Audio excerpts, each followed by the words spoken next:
بسم الله الرحمن الرحيم الحمد لله والصلاة والسلام على خير خلق الله نبينا محمد وعلى آله وصحبه ومن اهتدى بهديه واستنى بسنته إلى يوم الدين. Assalamu alaikum wa rahmatullahi wa barakatuh, and welcome to Lessons in Fiqh. Hadith number 172 deals with the conditions of Salat, as we're still studying this chapter.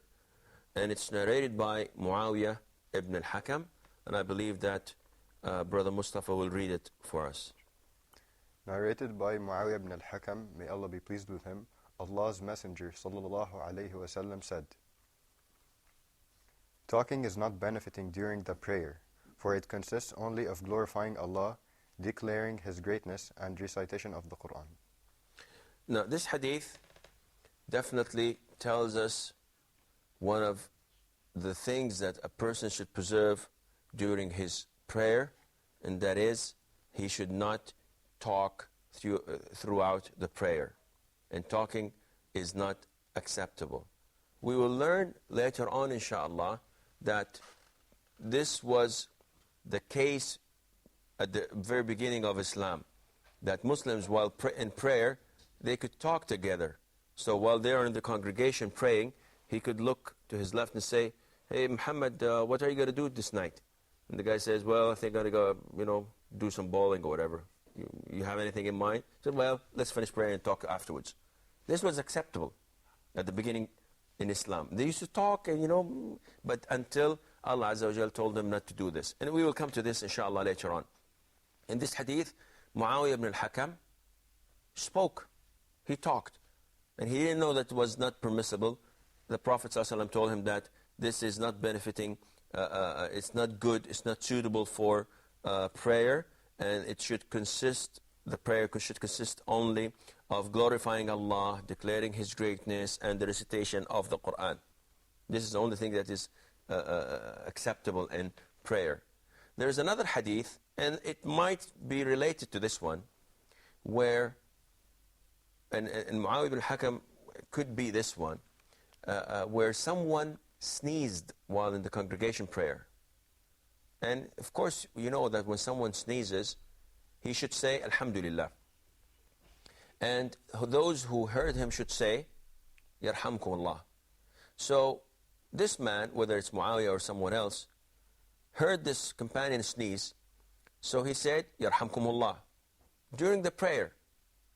So the companions themselves, started to move in their places, as if they've looked at him.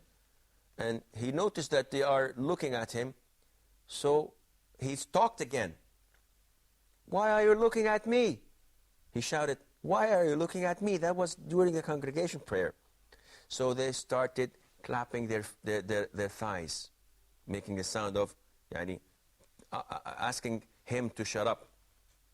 So he did not talk. After the prayer, he was called by the Prophet ﷺ, and he did not, he says, the companion, he said that he did not shout at me, he did not reprimand me, he just said, "O son of my brother, O nephew of mine, the salah is not acceptable for such things, it's only acceptable for this and this and this and this." So the Prophet ﷺ taught him what to do. And this is the way of the Prophet ﷺ in teaching others. No shouting, no slandering, no labeling, no accusations. He had all the love in him to teach people. We were told once that a Bedouin came from the desert, entered the mosque, and looked at one side of the mosque, and started to urinate in the mosque, in the masjid. The companions all stood up to beat this man and stop him. The Prophet told them, ﷺ, "Leave him. Leave him until he finishes. Because if you startle him, he's going to spread his urine all over the mosque, running away from you, and the danger and the filth would be spread. So leave him. It's contained in one area." And after he finished, the Prophet called him and told him, "O nephew of mine, this is unacceptable in Islam. These mosques are made for the recitation of the Quran, for glorifying Allah, and so on." What did the man do? The man raised his hand and said, "O Allah, forgive Muhammad's, the Prophet, sins and me. O Allah, have mercy on Muhammad and me, and don't include anyone else with us." Because the companions shouted at him and wanted to, beat him when he was urinating. And then when the Prophet ﷺ clarified things to him, he supplicated. He said, "Oh Allah, have mercy on Muhammad and myself, and don't join any of these guys with us." So the Prophet told him that this is Allah's mercy. Why limit it on only us? This is something that should be to all mankind. So it teaches us that the Prophet ﷺ had his way with those who were ignorant. And he was nice and kind to them. And this is the way we should treat ignorant people. There are so many times that people complain of good and committed Muslims calling for Allah or calling people to Allah in a wrong way. They go and accuse people of being not good Muslims. They shout at them. They talk to them as if they are teaching kids. And nobody accepts this way. You have to be modest. You have to be sincere. You have to show people that you want all the good possible to them. Only then they will accept your call. And this is the way the Prophet ﷺ used to call the Muslims and his followers. Again, this is the general trend, of course. For example, when a man came to the Prophet ﷺ complaining, he said, "O Prophet of Allah, I have committed intercourse. I had intercourse with my wife during the day of Ramadan, and I was fasting." Now, the Prophet, if anyone came to us with such a complaint, we would immediately say, "Are you crazy? Are you insane? Aren't you a good Muslim? Don't you fear Allah? Don't you know it's a sin? You have sinned. You have did this. You have did that." And the guy would think that he's in hell. The Prophet did this, alayhi salam. It was very simple and easy. The Prophet told him, "Free a slave." The man said, "I don't have any slaves." So the Prophet said, "Okay, then fast 2 months. Fast 2 consecutive months." So the man said, "Prophet of Allah, I did this in 1 day. You want me to fast whole 60 days? I can't. I'm unable to do this." So the Prophet says, alayhi salam, "Then feed 60 poor people. As a punishment, you have to pay and feed 60 poor persons." So the man said, "I don't have any money." So the Prophet told him to sit down. He sat down. After a while, some people came with their charity, their sadaqah, and gave it to the Prophet. So the Prophet said, "Where is this man asking a while ago?" So he stood up and said, "Here I am." So the Prophet told him, "Take this and feed 60 persons, poor people." So the man said, "Prophet, I'm the poorest person in Medina. I am the poorest person in Medina." So the Prophet laughed and said, "Take it and feed it to your family." So it tells us that how kind and merciful the Prophet ﷺ was with those who were ignorant and those who did not know. But with those who were arrogant, the Prophet ﷺ was very tough with them. With those who did know, yet chose to choose the other direction, the Prophet was tough with them. As in the example with Abu Dharr al-Ghafari. When he had this dispute with Bilal ibn Rabah, may Allah be pleased with them, and they had this argument that happens among or between everyone. And Abu Dharr went out of his way.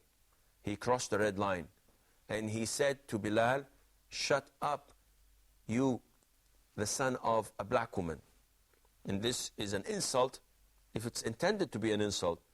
But if it's not intended to be insult, a black person's mother is black. And a yellow person's mother, well, yellow meaning that a descendant of East Asia, not yellow meaning coward, but a person from Africa's mother is African, a person from Asia's, she's Asian, a person from Europe, his mother is Caucasian or whatever. So it depends if you're saying it with the intention of an insult or with a pure and clear conscience. Abu Dhar, when he said, Bilal, you are the son of a black woman, he meant it as an insult. So Bilal did not say anything. He went to the Prophet and told him that Abu Dhar said so and so. The Prophet was so angry with Abu Dhar, and he told him that you are a person that still have this jahiliyyah in you. Your Islam is not complete. You've behaved out of arrogance. So Abu Dhar went to Bilal and asked for his forgiveness. Some narrations say that he put his face on the ground and asked Bilal, saying, O son of a black woman, put your foot on my cheek, just to show you that I'm not arrogant anymore. And Bilal said, may Allah forgive you, brother, stand up. And they made up. Another example of the Prophet ﷺ being tough with those who were arrogant and knowledgeable, when he saw a person eating using his left hand. The Prophet ﷺ told him, eat with your right hand. And this is what we should do. Whenever you see someone eating or drinking with his left hand, you should tell him, brother, use your right hand, because it's forbidden to do it with the left hand. But the man that the Prophet was talking to, ﷺ, was arrogant. So he said, I cannot. Though he can. But out of arrogance, he said, I cannot. So the Prophet said, ﷺ, may you cannot. Well, this is not good English. This is awful English. The Prophet prayed and said, I pray to Allah that you may not be able to lift your left hand, your right hand to your mouth, and his right hand was paralyzed instantly. And this was reported in Muslim. He could not lift it up to his mouth because he lied when saying, I cannot use my right hand. So the Prophet said, then it should be as you claimed it to be, and it was paralyzed. So this tells us that it depends on the situation, when to be lean and soft and good, when they are not knowledgeable or they need knowledge, and when they are arrogant with knowledge but they would not comply to what you are saying. I believe that we should take a short break, so stay tuned.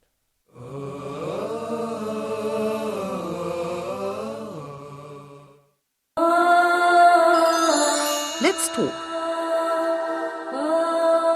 So this is something that you have to point out to them in the Bible. Something which is, I think, very direly needed by the youth, which is staying firm on the truth. This is just one of the greatest examples for me of how to control your anger. Within the framework of being the cleanest religion, the cleanest jurisprudence, and in the meantime, the kindest religion to animals. Watch Let's Talk with Khalil Amanet as he interviews guests and discusses a variety of topics, everything from youth issues to religious issues. Join us here on Huda TV.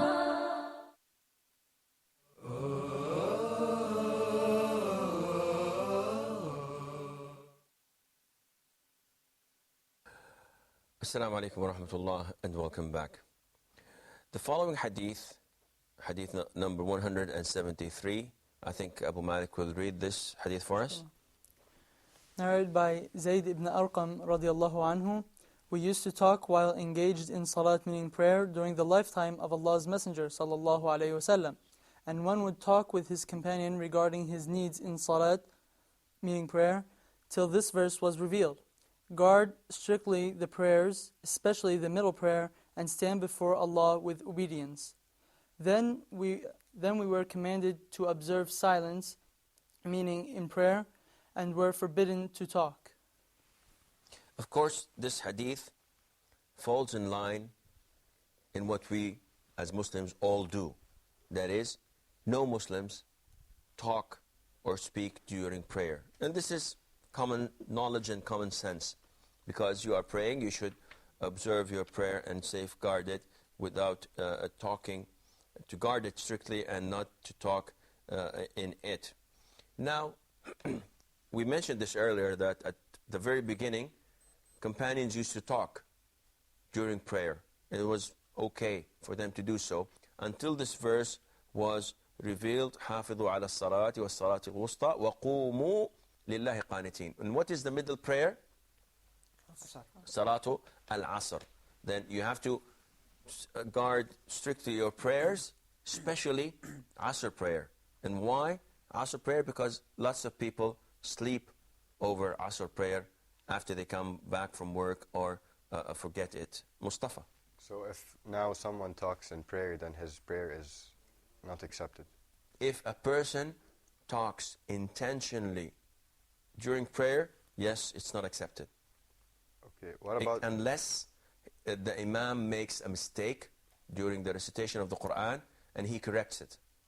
Yes. Okay, what about if sometimes children, when they come to pray in the masjid, they laugh? So, does this nullify their... Okay, we will come to that, inshallah. Abu Malik.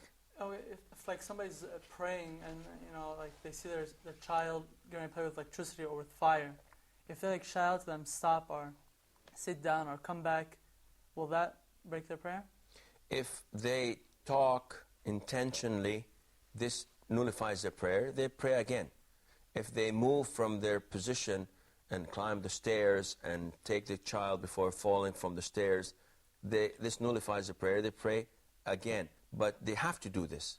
It is a must that they do this. The short movement or small amount that is not considered to be lots of movement, this does not nullify the prayer. Yes? One of the Sahaba, I believe it was Abu Sayyid al-Khudri, and I recall that in, I don't remember the exact verse, but he met an enemy and he fought him while he was praying. Salat al-Khawf, you know, yes, just by the head, and he fought him while he was in the prayer. Salat al-Khawf, what does Salat al-Khawf translate to? The prayer that one performs while in the state of war. When you have a war, in the state of war, you're praying and your enemy is in front of you or behind you or around you, you are allowed to pray Salatul Khawf. Salatul Khawf is a different story altogether, because in Salatul Khawf you may face the direction other than the Qibla. You may pray the 4 rak'ah into one single rak'ah. It's shortened into one, as in some versions of the hadith. The way it's done, the movement, carrying the weaponry, observing your enemy, maybe not prostrating all the way, just to keep eye contact and so on, it's completely different. So it does not apply here. We're talking about the normal, standard, obligatory prayer. Okay, I'm sorry for interfering, but isn't there a hadith where it says that there's certain insects or animals we're supposed to kill while praying? Isn't that considered movement? Yes, it's as I mentioned earlier, you're allowed to move, but within, you know, an acceptable boundaries. Now, if I see a scorpion in front of me, I'd kill it. But if the scorpion moves from my room to the other living room, and I run after it, you know, holding my slippers and trying to catch it, and here and there it goes up the stairs, and I follow it, this is not prayer. This is too much. This is taking, the movement is a lot. So you're allowed to kill certain types of insects or things that harm you, providing that it is not a lot of movement. In Islam, it's okay, for example, if I'm praying and I'm carrying my child. Whenever I bow or prostrate, I put it aside. Whenever I stand up, I pick it up and put it again. This is movement, but it's acceptable.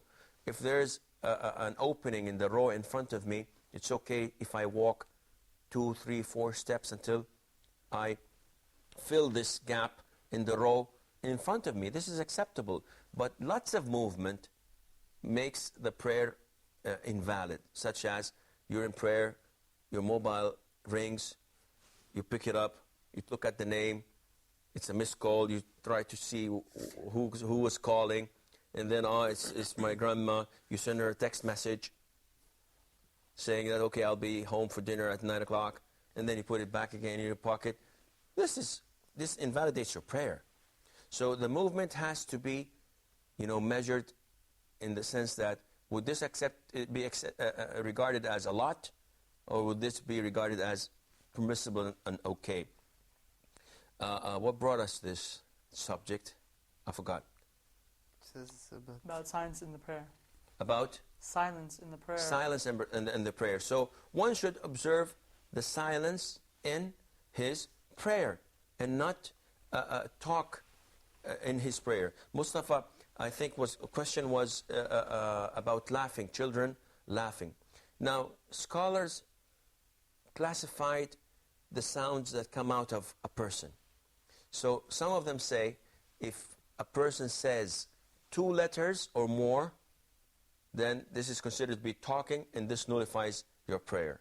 And there is nothing. So if I say, this is a sequence of like what, five letters, they say, well, this is talking. Your prayer is invalid. And there's no evidence on this. I didn't talk. I coughed and sneezed and did, God knows, cleared my throat. This is not talking. So this is not authentic. You have to have an authentic thing. As far as laughing is even worse than talking, because the essence of prayer is submissiveness, khushu', contemplation. And if you laugh in prayer, then this contradicts with the essence of prayer, then your prayer is invalid. Or what about a smile? If a person just smiles, this is not recommended, but it doesn't nullify your prayer. A smile does not nullify your prayer. We come to the... before we come, Fadi has a question. What about if someone is really submissive during Taraweeh and he says as a replication to a supplication, "Oh God," or say it in Arabic. Like "Ya Rabb," for instance. No, this is not recommended. See, what's recommended during Salat is what the Prophet ﷺ used to do. The Prophet ﷺ used to, whenever he read or recited a verse that had the mentioning of Jannah or reward, he would say, "Oh Allah, grant me." He would ask Allah from his fadl and generosity. And whenever he recited a surah or a verse that had punishment and hell and torture, he would say, "Oh Allah, I seek refuge in you." So this is acceptable. But to talk during the prayer by saying, "Ya Allah, Ya Rabb," and raising your voice as a lot of people say this is not acceptable unless it's done without your intention. And so many times people talk and do something without intending it. So I've seen this in front of me. My wife was once praying, and while she was praying, one of the kids was on a chair and almost fell. And she noticed that, and she said, "Ya Allah, Ya Allah, the kid," while she was praying. And I jumped in and saved the kid from falling down. And she continued praying. And afterwards she said, what do you think? Should I pray again? The answer would be no, because this was done unintentionally. If you do it intentionally, it's forbidden. And just to recap, I think Mustafa has a question, but before we go to Mustafa's question, in Taraweeh, night prayer in Ramadan, you see a lot of weird things. You see a lot of weird things. People talk during the dua, especially in the dua of qunut, the last rak'ah where the imam makes the dua. You hear people saying things, "Ya Rabbi, don't do this, don't do that, Ya Allah, Ya Allah." And maybe sometimes this is funny, but it's actual. You hear people crying, you hear ladies, men saying, "Oh Sudais," the imam of the haram, "May Allah preserve your mouth, Yislim bu'ak Sudais," in the salah. What are you doing? And they, when you ask them, they don't remember. Okay, this happened unintentionally. This took place because they did not intend to. Does this nullify their salah? لا تؤاخذنا إن نسينا وأخطأنا. Do not punish us if we forget or we make a mistake. And this is out of this is not within their hands. But if it were to be within their hands, if they did that intentionally, their prayer would be nullified. Mustafa. If you're praying and someone tells you Assalamu alaikum, should you answer back? Or? No, you should not answer back. But there are hadiths that you may answer by waving, raising your hand. So if you are in prayer and somebody says Assalamu alaikum, you may raise your hand. This is okay. It was reported by the Prophet ﷺ that he did this. So I believe this is okay. And of course, this is depending that you are praying on your own, because if you're in the congregation, it wouldn't be acceptable that someone comes into the mosque and says, and this happens. A lot of people are entering the mosque, the people are praying, and says, Assalamu alaikum. Who are you doing this for? So this is not recommended. Yes, Mustafa? So I have a question about laughing. Assuming that you're in a mosque, for example, and there's a small child, and then he does something funny, that's so funny that you just can't control yourself and you laugh. You don't just smile, you actually laugh. Does this nullify your prayer? Yes. But you did it unintentionally. Yes, but this took you off the prayer. See, if you do something unintentionally because, for example, you had to, you're afraid of something, but when you are in the case of laughing, this conflicts completely with the submissiveness. It's different when someone is about to fall and you say, watch out, and you did not intend that. It's different than when you laugh, because when you laugh, this means that you have no fear of Allah. It's funny. Yeah, it's funny, but if you try to recollect and think of Allah Azza wa Jal greatness, you cannot even smile, because you are standing before the creator of the earths and heavens, the creator of hell and paradise. So no matter what happens in front of you, you have a serious face with that reflects a serious heart. But if you laugh, and I've seen people laughing from the recitation of the Quran. People go and laugh, and they laugh because of this. I'm afraid that this is all the time we have for today's program. So inshallah, until we meet next time, fi amanillah. Wassalamu alaikum wa rahmatullahi wa barakatuh.